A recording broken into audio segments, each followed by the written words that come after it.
Tuuks töihin kysyy Sata Safety. Maiju, minkälaisia tekijöitä teillä on nyt just tällä hetkellä haussa? Meillä on haussa tulityövartijoita ja kaivataan motivoituneita työntekijöitä, koska me voidaan opettaa teille se tehtävän kuva.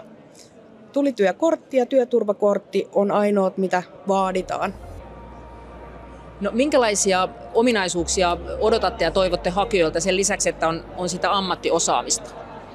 No, meillä ei sen suurempia mitään älyttömyyksiä tarvitaan. Hyvä motivaatio ja pilki silmäkulmassa ja jaksaa tehdä hyvässä porukassa hommia. Olosuhteet on haastavat paikkapaikoin, mutta se työporukka ja se meininki, niin se on tärkeä.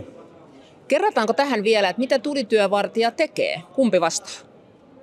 No, mä voin vastata lyhyesti. Eli tulityövartija turvaa sen hitsaajan tai metallityöntekijän työympäristön, ettei pieni tai mitään sattumia siis tulee siinä ympäristössä päästä tapahtumaan. No, miten teidän työpaikat löytyy ja miten niihin haetaan? Työpaikat löytyy Googlesta, kun hakee ihan Sata Safety, tai sitten Työmarkkinatorin kautta. Käykää tsekkaa ne meidän nettisivut ja hakekaa niiden kautta, niin sitten on jo vähän tietoa yrityksestä alla. Ja loppuu vielä sellaiset terveiset tai vastaukset, että miksi kannattaa hakea teille töihin? No, saa paljon työtunteja ja hyvän työympäristö.